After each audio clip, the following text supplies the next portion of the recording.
Market లో invest చేసి మీ డబ్బులు డబుల్ చేసుకోవాలనుకుంటున్నారా? సుందరరామిరెడ్డి గారి లైవ్ సెమినార్ కి అటెండ్ అవ్వండి. Hi viewers, India's largest digital media network Suman టీవీకి స్వాగతం.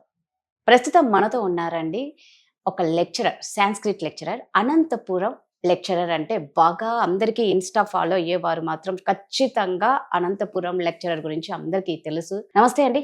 నమస్తే మేడం. మధు గారు మీ అమ్మాయి. అవును మేడం. త్రిలోక్య.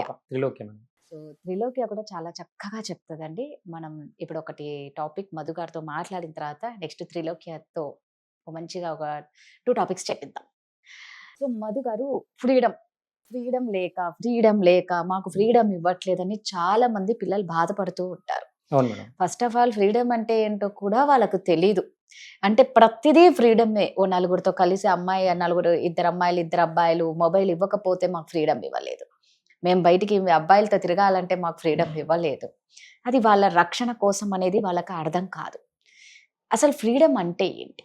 ఎలాంటి ఫ్రీడమ్ పేరెంట్స్ పిల్లలకి ఇవ్వాలి? మెయిన్గా మేడం, ఫ్రీడమ్ అనేది స్టూడెంట్స్ ఎలా ఫీల్ అవుతున్నారంటే, మమ్మల్ని వదిలేయాలి మీరు.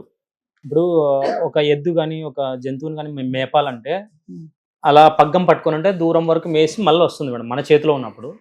అలా తిరుక్కొని అలా దానికి కావాల్సిన గడ్డి తినేసి మన దగ్గరికి వస్తుంది మేడం. సో వదిలేస్తే అది ఎటు వెళ్ళిపోతుందో దానికే తెలియదు మేడం. అంటే దానికి అవసరమైన తిండి ఉందా లేదా అనుకోకుండా ఇష్టం వచ్చినట్టు వెళ్ళిపోతుంది మేడం, జంతువు అయినా కూడా. సో ఇప్పుడు స్టూడెంట్ కూడా అంతే మేడం.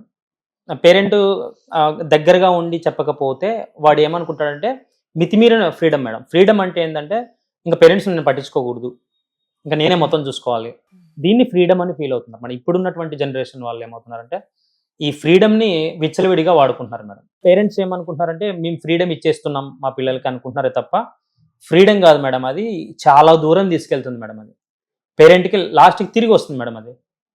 అది బాధ రూపంలో కావచ్చు, సో భయం రూపంలో కావచ్చు, ఏదో రూపంలో సాడ్ రూపంలో కావచ్చు, రిటర్న్ గిఫ్ట్ వస్తుంది మేడం.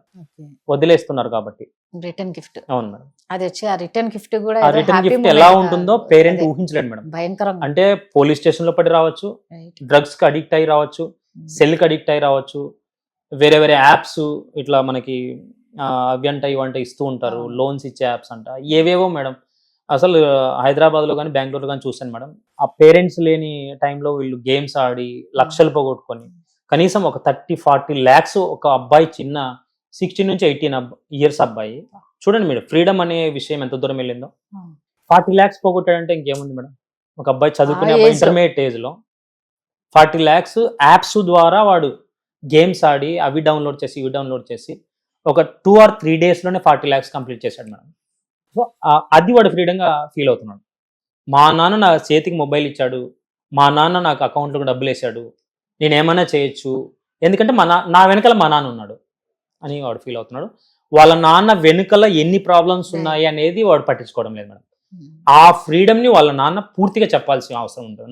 నేను ఇలా ఉన్నాను, ముందర కాదు నన్ను చూడాల్సింది, నా బ్యాక్ ఎలా ఉంది అసలు నాకు సిచ్యువేషన్ అని చెప్పే పేరెంట్ లేరు మేడం. తగ్గిపోయారు మేడం. కొంతమంది ఉండొచ్చు, మోస్ట్లీ తగ్గిపోయారు. అలా చెప్తే స్టూడెంట్ బాగా అర్థం చేసుకుంటాడు మేడం. అర్థం చేసుకోవడానికి రెడీగా ఉంటాడు మేడం స్టూడెంట్ ఎప్పుడు.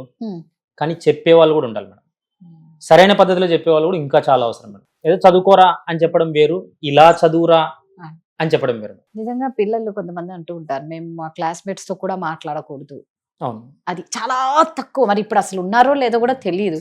అంటే ఒకరొకరితో మాట్లాడుకునే ఫ్రీడమ్ కూడా లేదా, ఒకరొకరం బయటకు వెళ్ళే ఫ్రీడమ్. అలా ఫ్రీడమ్ ఇస్తే ఎన్నో అనార్థాలు కూడా జరిగాయి. అవును మేడం.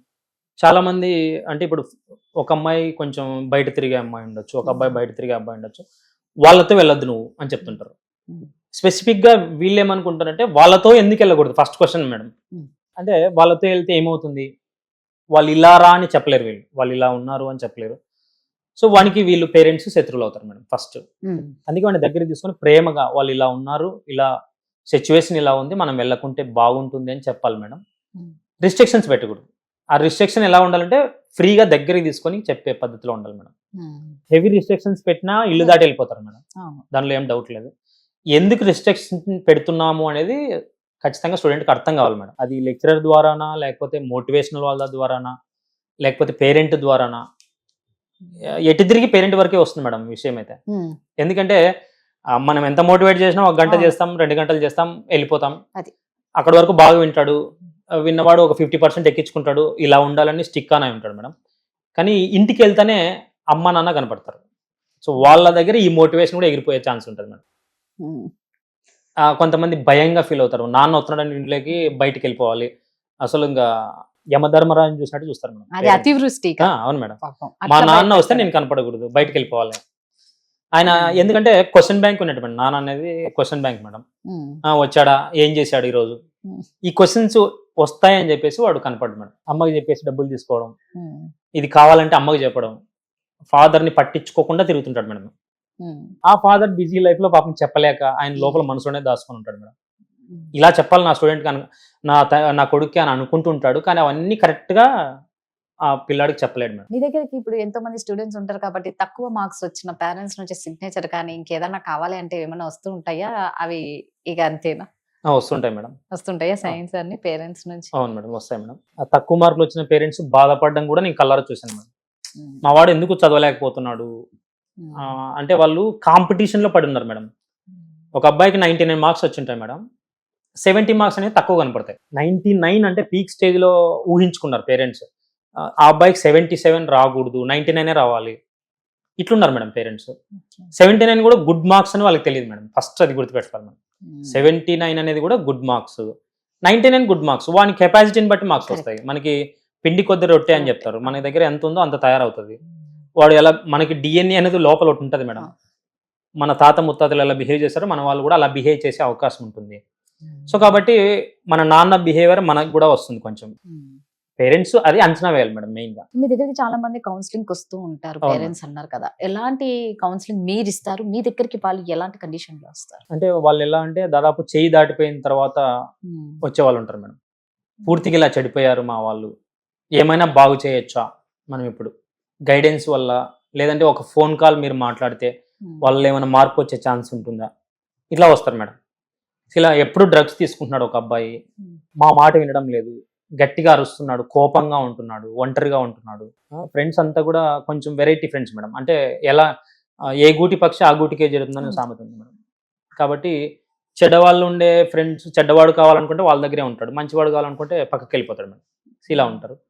అలాంటి వాళ్ళు వచ్చినప్పుడు నేను దగ్గర కూర్చోపెట్టుకొని చెప్తాను మేడం, ఇంకా మించిపోయింది ఏమి లేదు, కొంచెం మీరు చెప్పండి మేము చెప్తాం, సో దగ్గరికి రండి అని చెప్పేసి ఒకసారి మీ అబ్బాయిని కూడా తీసుకురండి అని చెప్పేసి కౌన్సిలింగ్ కూడా చేసిన సందర్భాలు ఉన్నాయి మేడం. సో ఏదైనా పేరెంట్స్ అతిగా ఏది ఫ్రీడమ్ ఇచ్చినా ప్రాబ్లమే, అతి క్రమశిక్షణ ప్రాబ్లం. అతి క్రమశిక్షణ కూడా ప్రాబ్లం మేడం. అతి క్రమశిక్షణ పెట్టినప్పుడు వాడు పారిపోతాడు మేడం, ఉండడు. అందులో ఏముంది అలా చూడాలి అన్నది ఉంటది. ఎప్పుడైతే నువ్వు రిస్ట్రిక్షన్ గా పెట్టావంటే వాళ్ళని పట్టుకొని ఇలా ఇలా ఉంటే ఎప్పటికీ ఇలాగే అనుకుంటాం, ఏదో రోజు ఇలా ఏంటది అనేసి. సో అందుకే నిజంగా పేరెంట్స్ కంపల్సరీ పిల్లలతో చాలా ఫ్రెండ్లీగా ఉండాలి. ఏది జరిగినా కూడా మీతో ధైర్యంగా చెప్పుకునేంత కనెక్షన్ మీరు పెట్టుకోవాలి పిల్లలతో. ఖచ్చితంగా మేడం, మీరు చెప్పింది 100% మేడం. పేరెంట్ కనెక్షన్ అనేది వదిలేయకూడదు మేడం. ఇప్పుడు మనకి ఒక గాలిపటం కైట్ ఉంది మేడం, దారం ఉన్నంత వరకు స్వేచ్ఛగా ఎగరగలుగుతుంది మేడం. దారం తెగిపోతే పేరెంట్ వెళ్ళిపోయినట్టు మేడం. అది ఎక్కడైనా చెట్టుకు పడవచ్చు, పుట్టకు పడవచ్చు, ఎటెటో వెళ్ళిపోవచ్చు. సో ఇది ఒక్కటి సింపుల్ వే మేడం, అంటే మన దారం గాలిపటం మేడం. పేరెంట్ ఉన్నాడంటే మనకి దారం ఉన్నట్టు, స్వేచ్ఛగా ఎగరగలుగుతుంది గాలిపటం.